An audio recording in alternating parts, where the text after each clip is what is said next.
todas e todos, eu sou Rodolfo Pamplona Filho e eu tenho a honra, o prazer, o privilégio de apresentar este nosso programa, o ABDT Memória Viva. Este programa tem por finalidade mostrar à comunidade jurídica nacional e internacional os grandes nomes que compõem a Academia Brasileira de Trabalho. E hoje é um dia muito especial para mim, porque eu vou entrevistar uma confreira que é literalmente encantadora. Eu confesso a ti, meus amigos que estão nos assistindo, eu a conheci na época que eu estava efetivamente à frente da academia, e, cara, ela é absolutamente encantadora. Essa palavra eu costumo dizer assim, repetir toda vez que eu falo de Teresa Asta Geminiani, nossa confreira, atuante, participativa, é alguém que não nega fogo, atua todo o tempo, convoca a missão dada, a missão cumprida. E minha amada Teresa, que bom que a minha missão de hoje é te entrevistar. Seja bem-vinda ao ABDT Memória Viva. Querido amigo Rodolfo Pamplona, eu que agradeço o convite. É uma oportunidade ímpar para conversarmos sobre a nossa academia. Agradeço ao Bernard também pela receptividade, pela assessoria técnica, e ao José Alencar, não é? Que é uma fábrica de ideias, ideias novas. E por isso eu tenho que deixar meu agradecimento a todos vocês e o meu coração com você, Pamplona. Eu sempre vibro muito com você, com as suas atuações. Você faz a diferença, meu amigo. Minha amada amiga, se eu posso dizer alguma coisa de você, é que você também faz a diferença. E vamos começar nossa entrevista. E nesse ponto, a gente quer, nessa parte inicial, conhecer um pouco da sua história. Onde, quando você nasceu, onde você fez seus estudos fundamentais. É o momento Teresa Asta Geminiani por Teresa Asta Geminiani. Minha amada Teresa, conte um pouquinho de sua vida. Rodolfo, eu nasci em Campinas. Hoje Campinas faz 250 anos. Campinas está em festa. E como membro integrante acadêmica da Academia Campinense de Letras, porque eu também sou cronista, sou poetisa, faço parte da academia, nós estamos aqui colaborando com as festividades da cidade. Eu sou filha de um alfaiate e de uma dona de casa. Eu sou a primogênita. Quando eu nasci, meus pais eram muito jovens. E, como um casal jovem, enfrentou muitas dificuldades financeiras na época, né? Eu me lembro uma particularidade interessante. Quando eu tinha 9, 10 anos de idade, quando era mais ou menos umas 4h30, 5 horas, eu pedia para a dona da padaria, que ficava perto da minha casa, para ajudar a atender os clientes.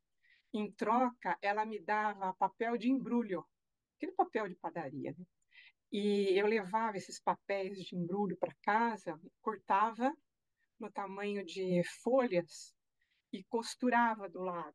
Meu pai me ajudava a costurar porque não havia dinheiro para comprar caderno, dinheiro para comprar livro, então, nem isso. Meu primeiro livro de direito eu ganhei de um juiz que era meu professor de direito civil. É, o restante todo foi mediante consulta em bibliotecas, né? Eu trabalhava quando eu fiz a faculdade de Direito em Campinas, na PUC Campinas, e eu chegava na biblioteca na sexta-feira, 10 para as 10 da noite, antes de fechar, e pedia para a bibliotecária emprestar os livros para estudar no final de semana, com o compromisso de devolver tudo logo às 8 horas da manhã da segunda-feira. Então, eu passava os finais de semana copiando os livros, copiando, literalmente, porque eu não tinha dinheiro para comprar. Meu primeiro livro eu comprei depois que eu me formei, né? Então, primeiro registro é esse amor que eu tenho pelos livros, pelas bibliotecas, porque foram elas que me propiciaram estudar. Que Se não tivesse maravilha. bibliotecas, eu não teria acesso à educação, né? Eu Não fiquei teria. curioso, cara, porque é muito linda a sua história, e eu queria entender, você já começou a falar de quando ganhou o livro do professor de Direito Civil, depois você foi comprar, o primeiro livro comprar depois de formado, mas eu queria entender como é que o direito entrou na sua vida. Olha, meus pais diziam, meu pai falecido, minha mãe ainda vive, meus pais diziam que eu toda vez dizia que eu queria ser juíza. E eles achavam aquilo muito estranho, porque a figura do juiz não fazia parte do meu cotidiano, né? Meu pai era alfaiate, minha mãe era dona de casa, era uma família italiana, né? E aquilo, a figura de um juiz não fazia parte do cotidiano. E eles achavam estranho. Eu me lembro da minha mãe dizendo assim: mas onde é que essa menina teve essa ideia de querer ser juiz? Tira isso da cabeça, isso é impossível. Você não tira isso da cabeça. Você vai ser professora primária, professora primária. E quando chegou na época, eu estudava num colégio aqui em Campinas, mediante bolsa de estudos, porque eu não tinha condição econômica de pagar um colégio particular. E eu entrei no primeiro ano primário com 6 anos de idade. E a diretora me disse assim: Olha, Tereza, se você tirar menos que 8, você perde a bolsa. E eu morria de medo de perder a bolsa. Então, a vida inteira eu vi aquilo como um compromisso, né? Eu não podia perder minha bolsa, porque era um colégio diferenciado. Quando chegou a época de eu fazer o curso normal, eu terminei, aquela época não era colegial, era ginasial.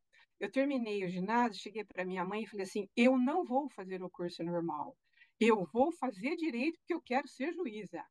Minha mãe falou: tire isso da cabeça, isso é impossível, faça o curso normal, você vai ser uma boa professora.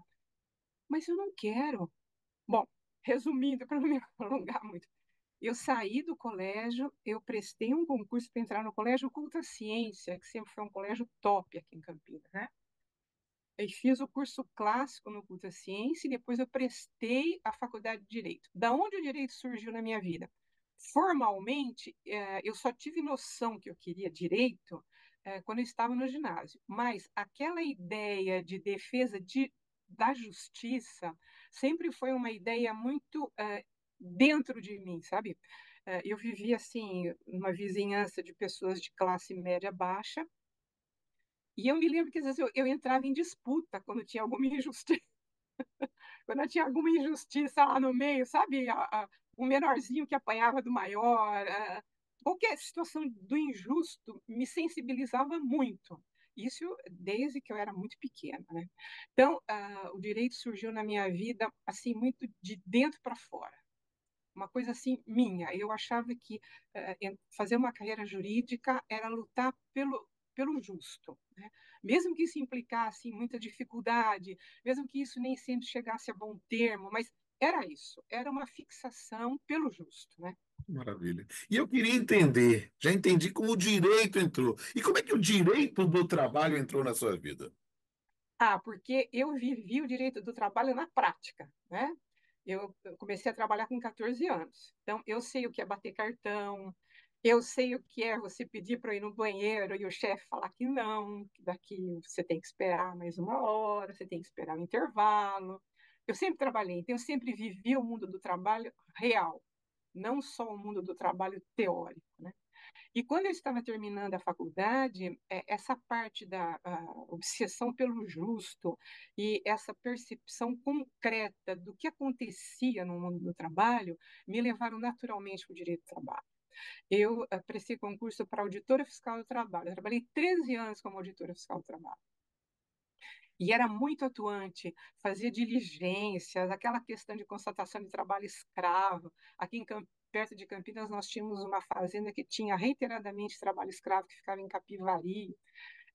A condição daquelas pessoas que trabalhavam com água mineral, como elas lavavam as garrafas, como elas colocavam a água, engarrafavam isso, eram condições muito precárias. Eu me lembro que uma vez eu fiz uma fiscalização, eu estava com uma barriga de 7 meses, subi nisso, e o colega que estava comigo: Tereza, você vai escorregar, você não pode escorregar, nós estamos aqui no meio do mato, se você escorregar, o que, que vai acontecer? Então, sempre foi uma vida assim de muita luta. Eu tive 4 filhos, né, Rodolfo? E eu nunca parei de trabalhar. Sempre E eu gostei. quero entender algo, porque eu e o Bernard também, que está gravando aqui tudo, aqui é o nosso técnico sensacional, nós somos do fã-clube Teresa Asta Geminiani, hashtag sou fã, digo para todo mundo, né? E conhecer um pouco mais dessa história é algo que nos encanta ainda mais. Mas você já revelou que sempre quis ser juíza. 13 Sempre. anos como auditora fiscal do trabalho. Eu quero entender como é que foi esse processo de se tornar parte da Justiça do Trabalho? Então, eu me casei com 22 anos e eu queria ser juiz. Mas aí eu engravidei logo. Logo, comecei a ter meus filhos na sequência, né? Então, eu prestei o concurso de auditora fiscal do trabalho, porque o Tribunal do Trabalho só existia em São Paulo.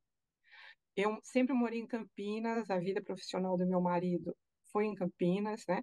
Não tinha como eu estar, né, ter uma vida conjugal e fazer minha carreira em São Paulo. Então, eu acalentei esse sonho até que o Tribunal Regional do Trabalho veio para Campinas. Foi instalada a 15ª região. Então, eu prestei o primeiro concurso da 15ª região. E foi o primeiro concurso que eu prestei. E eu passei no primeiro concurso. Até foi um episódio muito interessante, porque quando eu comecei a me preparar, aquele tempo o concurso demorava 2 anos, né? O meu filho, caçula, era muito pequenininho, ele tinha 1 ano de idade. Então eu dizia assim para o meu marido, não, eu vou treinar um pouco, porque eu demoro para passar, né? A gente não passa no primeiro concurso. Eu vou treinar um pouquinho, até eu passar, o Daniel já está maior.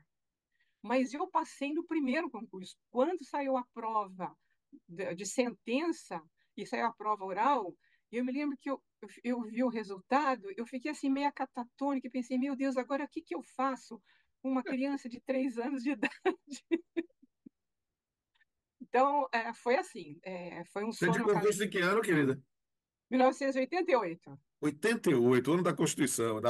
Olha que maravilha.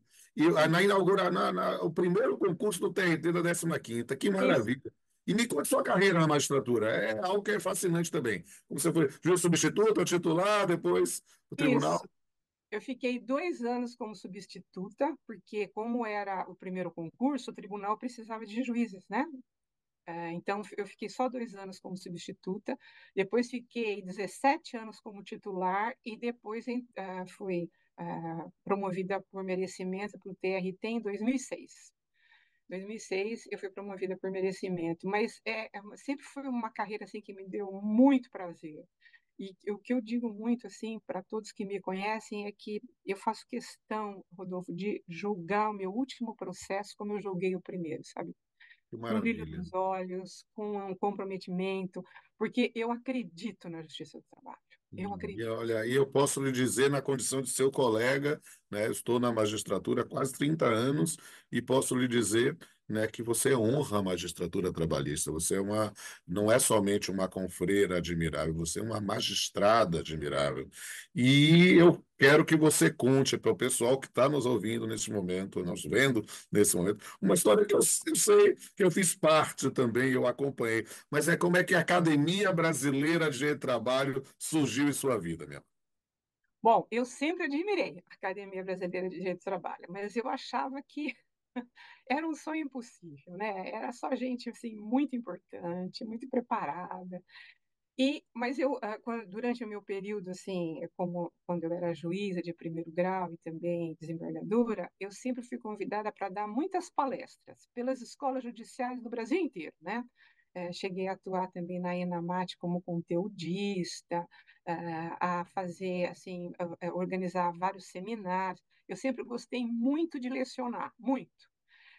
Tenho facilidade para lecionar, gosto dos alunos, gosto. Ah, mas a juventude é rebelde. Mas que bom que a juventude é rebelde, que legal que a juventude é rebelde. É muito bom. A juventude traz energia para a nossa vida, descortina novas perspectivas. Né? Eu adoro isso. E o Jorge Enor me convidou para dar uma palestra em Belém, pela Ejude 8. E eu estive em Belém, e aí durante o intervalo das palestras, ele falou para mim, depois que eu tinha dado a primeira parte, ele falou para mim, Tereza, por que que você não se candidata à Academia Brasileira de Direito do Trabalho? Eu falei, ai, Jorge Nur, mas como é que eu faço isso? E o Jorge Nur era o presidente da academia na época. E ele falou, não, Eu não, era é o secretário dele, era o registrar. é isso mesmo. E ele falou, não, não, eu faço os trâmites todos, você só tem que arrumar 5 nomes para subscrever, né? E eu fui lá atrás dos 5 nomes, né? Consegui me inscrever e eu fui eleita na primeira vez que eu concorri. Né? Primeira vez que eu concorri, eu fui eleita. Nossa, eu fiquei tão feliz aquele dia, mas tão contente, porque sabe quando você ganha um presente? Falei, nossa, mas que chance espetacular de poder conviver com pessoas preparadas, diferentes perspectivas, né? E isso engrandece muito, porque nós precisamos conviver com a diferença, né? É uma riqueza você poder ter acesso a essa complexidade de novos olhares, de novos pensamentos. Isso nos enriquece muito. Então, para mim, ingressar na academia foi um prazer e um presente. E você se tornou uma acadêmica muito atuante, né? E que participa realmente de tudo que a gente olha, colocar, a gente já está fazendo órgão, vamos colocar a Tereza, porque a gente sabe que a Tereza não nega fogo, ela está aqui, ela vai participar, ela vai contribuir, ela vai escrever, Então, isso dá uma satisfação. Essa energia que você falou, que é da juventude, é uma energia também que está dentro da sua essência. Eu realmente eu não escondo de ninguém que eu sou um admirador realmente de primeira fila, né, da minha esquina com freio. E eu quero dizer, minha querida, que a gente está indo para o final dessa entrevista, mas eu queria agora, conhecendo toda essa história admirável sua, né, você agora fale para o nosso público que está nos vendo aí de vários cantos do mundo, quais são as suas perspectivas, qual é a sua visão, né, em relação ao futuro do direito, do processo, do trabalho. É um momento de um exercício de dom de profecia pela confreira Tereza Geminiani. A palavra é sua. Meu querido amigo, a recíproca é verdadeira, de admiração, e eu considero que o direito nunca foi tão importante para a sociedade, e em particular o direito do trabalho. E explico por quê. Na Idade Média, o acesso ao conhecimento era restrito a um grupo, né? Aquele grupo que podia ter acesso às obras escritas, né? E a grande massa tinha conhecimento através de figuras. Por isso que as igrejas tinham lindos vitrais, né? As igrejas da França, as igrejas da Europa em geral, têm vitrais maravilhosos, porque a comunicação era por imagem. O que está acontecendo no século XXI? A grande massa se comunica por imagens novamente, de telefone celular. O acesso às ideias começou a ficar muito restrito a uma elite. Essa elite que tem acesso a livros, que tem acesso a grandes ideias e transforma aquele acesso em instrumento de controle. Hoje se discute muito a linguagem artificial, porque isso vai mudar a forma de pensar, o mindset jurídico. Olha, eu vou aqui tentar fazer uma reflexão, não sei se é verdadeiro ou não, mas é aquilo que me cai na alma, no meu íntimo, de amante do direito, né? Eu sou uma amante do direito. Uma amante do direito, assim, que tem paixão pelo direito. O grande desafio hoje a palavra-chave é controle. Eu tenho novamente uma elite que tem acesso ao conhecimento verdadeiro, e que tem nas mãos ferramentas de controle poderosas do restante das pessoas. Então, toda essa parafernália, né, tecnológica, ela está toda focada no controle de uma minoria. E é aí que entra o direito. O direito é uma forma de você colocar dique de contenção nesse controle excessivo da maioria. O direito do trabalho, nesse contexto todo, é uma ferramenta imprescindível para a civilização. A partir do momento que eu não tenho um dique de contenção desse controle, a civilização entra em declínio. Existe uma precarização da saúde, da segurança, e isso não é terrível apenas para uma grande massa trabalhadora. É ilusão pensar que essa a precarização da pessoa que trabalha e que depende do seu trabalho para sobreviver não vai impactar a minoria e a elite dominante. Isso é uma ilusão. É claro que vai impactar. Não tem a menor dúvida que vai impactar. As coisas hoje são interconexas, interrelacionais. Então, a minha finalização da minha reflexão é a seguinte: o direito nunca foi tão importante na sociedade como é hoje. E o direito do trabalho nunca foi tão importante na sociedade como marco civilizatório para garantir a dignidade de todos. Eu não estou excluindo a maioria, além da maioria, eu não estou excluindo a minoria controladora desse paradigma de dignidade. Você não consegue ter dignidade quando você oprime o outro. Essa é uma via de mão dupla. Quando eu garanto a dignidade da maioria, quando eu garanto a dignidade da pessoa que trabalha, por via transversa, eu estou garantindo a dignidade da minoria controladora também, né? É falacioso, é fictício o argumento de que a minoria se salva a despeito da maioria. Isso é irreal. Não vai acontecer. Ou nos salvamos todos, ou pereceremos todos. Então, aí é que está a grande importância do direito e do direito do trabalho, porque o grande desafio, aqui eu estou lembrando de Kant, o grande desafio é garantir a autonomia da pessoa humana. E é isso que está sendo ameaçado hoje pelas ferramentas tecnológicas, né? A autonomia da pessoa humana está sendo subtraída, surrupiada, e sem autonomia a pessoa deixa de ser pessoa. É isso, meu amigo. Muito obrigada Olha, pela oportunidade. fantástico. Olha, eu não vou mentir, eu vou deixar isso registrado.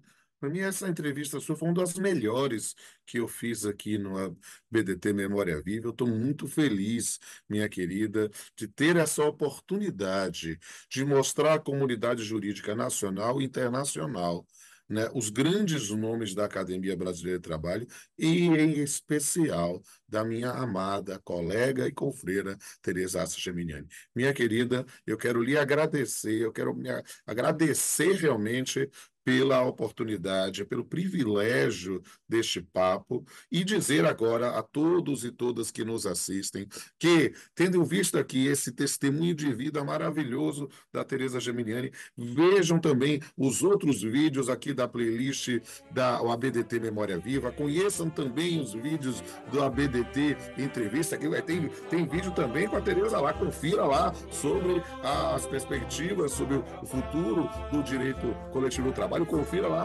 veja também os nossos podcasts, nossas plataformas digitais, nossas redes sociais e conheça todo o potencial e a produção acadêmica dos membros da Academia Brasileira de Trabalho. Até a próxima. Justiça queremos, por isso